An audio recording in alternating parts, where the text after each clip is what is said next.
Muito boa noite, Ana Gomes. Olá. Vivemos um tempo de greves, também em Portugal, que já levaram de resto um apelo por parte do Presidente da República. Têm sido muitos os setores abrangidos: saúde, justiça, educação, transportes. Até onde é que o direito à greve deve poder ir, Ana? Bom, o direito à greve é inquestionável.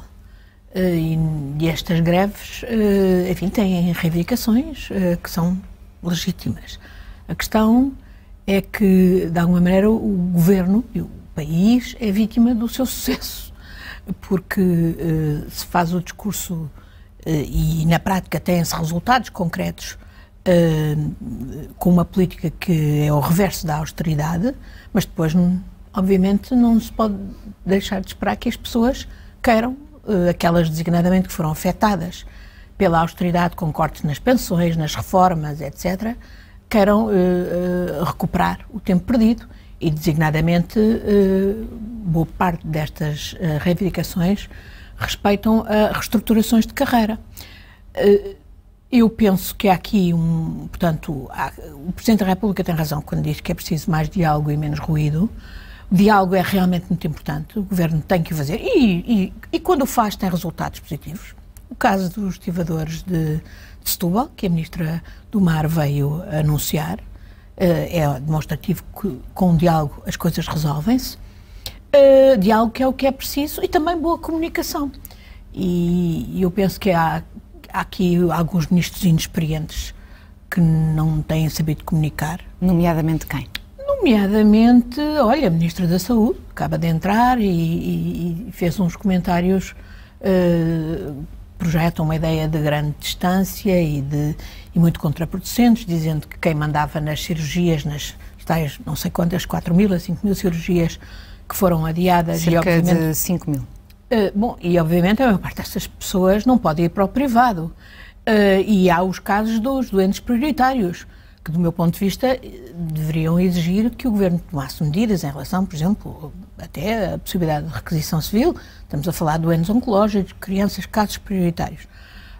Mas para além disso, e tem que se encontrar uma solução rápida para eles.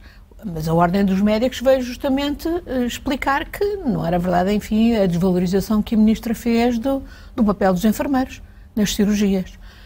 E todos sabemos que não pode ser assim.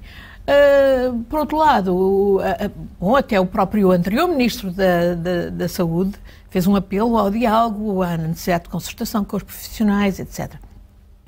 Outro caso é hoje do Ministro da Administração Interna, que teve uma reação que levou os bombeiros a considerar-se ofendidos, considerando que havia irresponsabilidade. É evidente que não há proteção civil sem bombeiros e os bombeiros têm que ser ouvidos. É claro que eu acho que este senhor Marta Soares tem uma agenda própria, de projeção própria, mas justamente não se pode dar oportunidade a esse tipo de aproveitamente.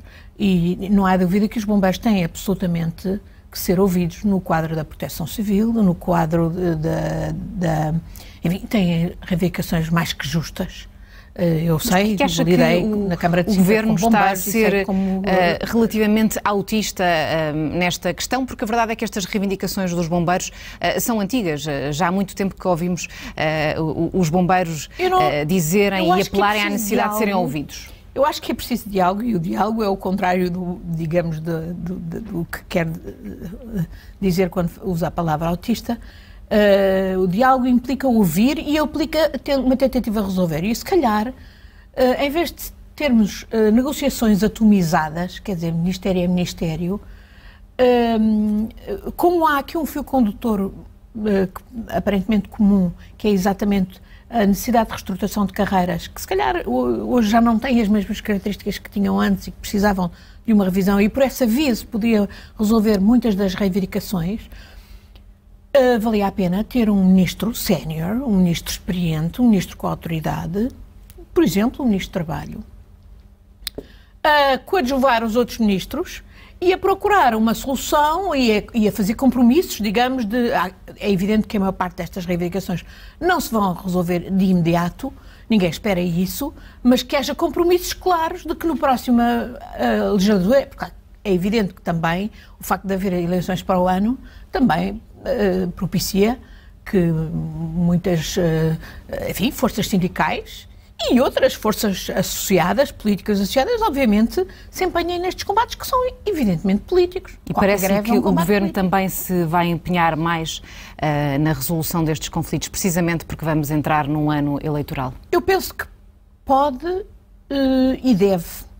Até porque há o risco, a amplitude que isto está a ter no afetar a população. Por exemplo, os comboios, da semana passada toda a gente protestava designadamente por não ter havido serviços mínimos decretados. Realmente, a amplitude que isto está a ter afeta a população, segmentos da população. O caso das cirurgias adiadas é o mais gritante. E este tipo de situação é que de um momento para o outro pode ser apropriado indevidamente por grupos organizados. Por exemplo, o caso desta semana do motim no estabelecimento prisional de Lisboa. Por muito justas que sejam as reivindicações dos guardas prisionais, são com certeza, porque as próprias condições em que vivem os presos e os guardas naturalmente são afetados, exigem de facto atenção, mas também ouvimos dizer que há guardas que precisam de ser guardados, porque há infiltrações da extrema-direita organizada no setor dos guardas prisionais. É evidente que eu não estou a dizer de maneira nenhuma que todos os guardas prisionais se deixem manipular, mas é preciso ter cuidado. E é exatamente este tipo de situações que, se são prolongadas de um momento para o outro, até por qualquer acontecimento, se morre alguém, por exemplo, no quadro das cirurgias adiadas, pode desencadear um tipo de movimento de protesto inorgânico, olha, como aqueles que estamos a ver em França. É claro que eu acho que não há comparação com a atuação do governo aqui e com a de Macron em França, mas não tenhamos ilusões, estas coisas podem escalar e já vimos que não vale a pena deixar extremar as situações. E é de facto aí o que o Presidente da República diz é realmente acertado, é mais diálogo e menos ruído. Ana Gomes, aproveitamos a sua deixa e passamos para França, para a questão dos coletes amarelos. Ontem houve mais uma série de protestos pelo quarto sábado consecutivo. Emmanuel Macron já anunciou que vai falar amanhã aos franceses. Vai também receber ao longo do dia sindicatos e parceiros sociais, mas são estes os porta-vozes mais adequados para a resolução da crise das últimas semanas em França? Bom, a situação em França está terrível. A classe média está absolutamente exausta. Macron parece sem energia. As soluções que encontrou são as clássicas, digamos, de um quadro austeritário, sem o dizer. Cortes tremendos na despesa e mais impostos, e designadamente mais impostos sobre quem já tinha sofrido as consequências da austeridade sem nome. A situação está muito pior do que quando ele era Ministro da Economia, muito mais desigualdade. Não é por acaso que a maior parte destas pessoas que representam a população francesa, no seu conjunto, as sondagens põem nos 77%. O líder do Partido Socialista Francês, que participou aqui no Congresso do Partido Socialista Europeu este fim de semana, chamou exatamente a atenção de que não era possível continuar a desprezar os franceses. As pessoas que se manifestam, que estão com os coletes amarelos, sentem-se desprezadas pelos responsáveis políticos. E, portanto, a situação está terrível. E Macron está numa situação muito complicada, porque já se deu, até desautorizando o seu primeiro-ministro. E o que é que ele vai fazer mais? Vai ceder mais, então perde completamente a autoridade, ou então perde a França. E isto é dramático para a França, e eu devo dizer que é dramático também para a Europa, porque, no fundo, esperava-se que Macron fosse justamente uma das forças de reforço da Europa, fazendo com a Alemanha, naturalmente, voltando a pôr a França, digamos, no tabuleiro. E é evidente que isto afeta a imensa credibilidade da França, e sabemos que estas forças, por muito inorgânico que seja este movimento, está a ser aproveitado e infiltrado por gente da extrema-direita e da extrema-esquerda. Os casseurs, portanto, os que partem tudo, já são habituais em França.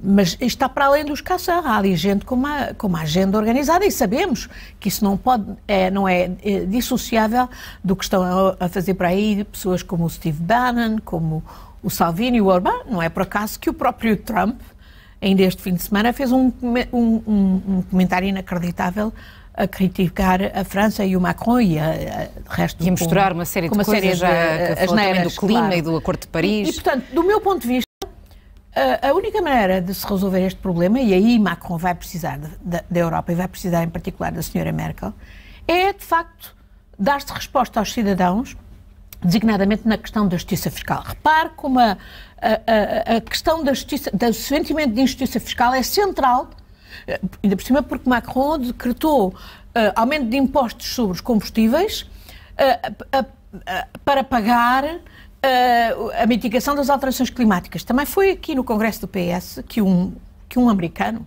Jeffrey Sachs, que é até conselheiro para o desenvolvimento de António Guterres, disse de forma muito clara, muito mais clara que toda a gente, de facto, não era possível pedir aos cidadãos, já afetados e fustigados pela crise e pela austeridade, que agora paguem o custo da mitigação das alterações climáticas. São as grandes empresas multinacionais, são as empresas poluentes, são as grandes plataformas tecnológicas que não pagam impostos. E o sentimento da injustiça fiscal é tremendo em França, como é em muitas partes da Europa, e só aqui ainda não é, mas devia ser, porque de facto é inconcebível que os rendimentos de trabalho paguem impostos brutais e, em contrapartida, os rendimentos do capital, além dos benefícios dos offshores, etc. As empresas, pequenas e médias empresas, pagam mais 30% do que as grandes empresas, em média, segundo a Comissão Europeia. Isto não é possível. Ora bem, para se fazer uma reforma fiscal em França, em que Macron tem absolutamente que dar satisfação aos franceses, é preciso a Europa,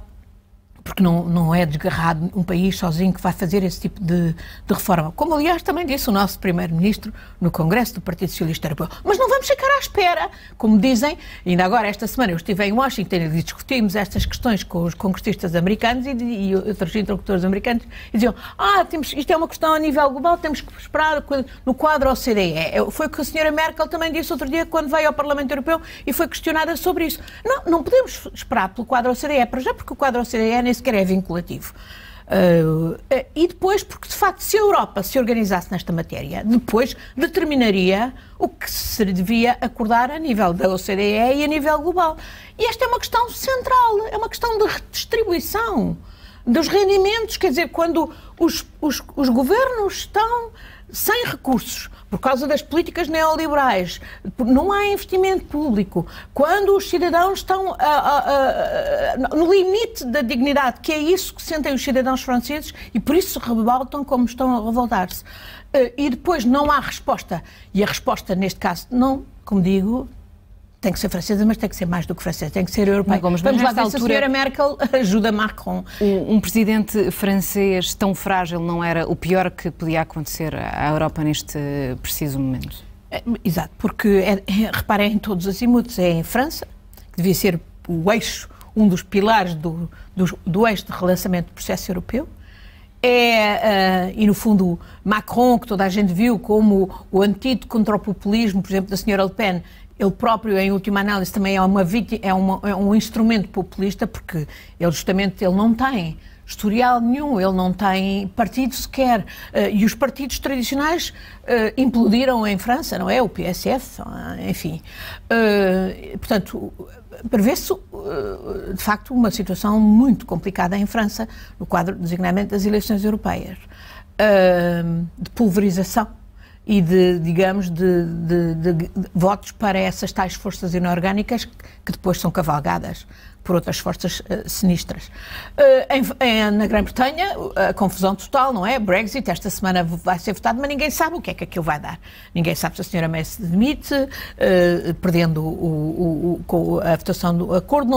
O próprio líder do Partido Trabalhista não foi claro também, ou continua a dizer, a sugerir que pode haver uma solução de renegociação, que eu acho que não pode haver, e recusa, não recusa, mas resiste a fazer aquilo que muitos no próprio Partido Trabalhista pedem, que é um segundo referendo, e agora já se fala inclusivamente da possibilidade de, pura e simplesmente, o Parlamento Britânico decretar que se anulou o artigo 50, portanto, volta tudo à estaca zero, e perdeu a Europa estes 2 anos e a Grã-Bretanha nestas negociações tremendas, desgastantes.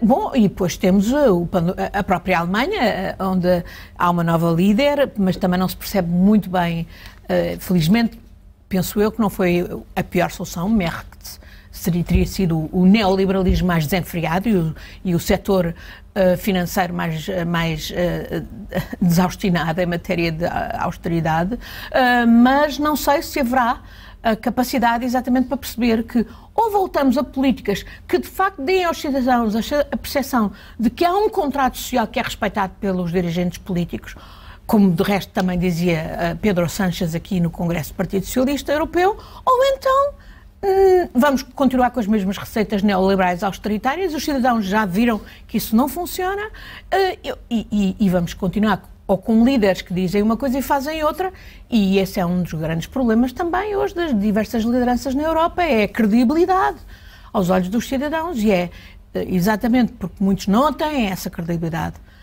que depois as forças de extrema-direita e de extrema-esquerda cavalgam. Vão ser um extraordinário barómetro para perceber como é que os europeus se estão a sentir em relação à própria União Europeia. Ana Gomes, passamos agora para a Operação FIS. Houve na última semana uma condenação, nomeadamente do procurador Orlando Figueira, que foi acusado de corrupção, branqueamento de capitais, violação de segredo de justiça e também falsificação. Ficou com a convicção de que se Manuel Vicente fosse julgado em Portugal, também seria condenado? Antes de mais, deixe-me dizer que eu não percebo porque é que o Ministério Público pede pena suspensa, que aliás não é depois aceito pelo Tribunal que condena numa pena efetiva. O caso, em todo ele, de facto, é capaz de nos levar outra vez ao Guinness. Já tínhamos o caso dos submarinos, onde se tinham encontrado corruptores condenados na Alemanha por terem corrompido entidades portuguesas, nunca se encontraram os corrompidos. Agora é o contrário. Temos corrompidos, o procurador, e aparentemente ninguém cuida dos corruptores, porque obviamente não é o tal advogado intermediário que é o corruptor. Se calhar são outros advogados por trás. Designadamente, como o próprio procurador lhe disse aqui ontem, o advogado Proença de Carvalho precisa de ser investigado, naturalmente, porque o seu papel como agente de interesses angolanos e outros é importante, e parece que foi o próprio procurador o disse aqui, decisivo neste processo. As ligações dele com os bancos envolvidos, designadamente o Banco Português Atlântico Europa, de que sua filha era de resto a responsável da compliance, mas que é uma anedota. Que há falta de vontade de investigar Daniel Proença de Carvalho? Eu acho que o procurador sabe do que está a falar. Eu acho que se calhar foi a coisa mais séria que ele disse ontem aqui. De qualquer maneira, isto põe questões, exatamente, não só ao Tribunal, e pelos vistos vai haver recurso, portanto, mas à Justiça, designadamente de identificar os corruptores, os diversos corruptores, e eu não tenho dúvidas que Manuel Vicente é um deles, por muito que o procurador o rejeite, e a questão vai-se pôr se de facto vai haver ou não julgamento em Angola, onde há muitas outras razões porque Manuel Vicente devia ser julgado, independentemente deste caso de corrupção que foi praticado em Portugal. E há outras entidades que também têm que tirar as consequências, designadamente o Banco de Portugal. Um nome também foi falado, foi o do banqueiro Carlos Silva, que é obviamente um testa de ferro de Manuel Vicente e de outros personagens em Angola, que teve aqui posições no BCP, tem aqui posição no tal Banco Português Atlântico Europa, que é o banco que está envolvido no esquema de pagamento, e é inacreditável que faça tudo o que já se sabe.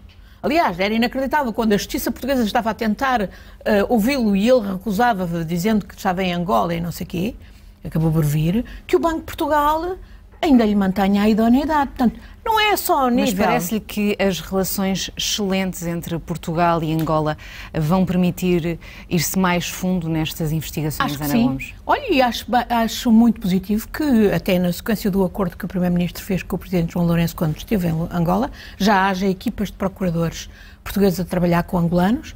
Eu não tenho dúvidas que haverá interesse político da parte de Angola e muitos desses personagens, se calhar...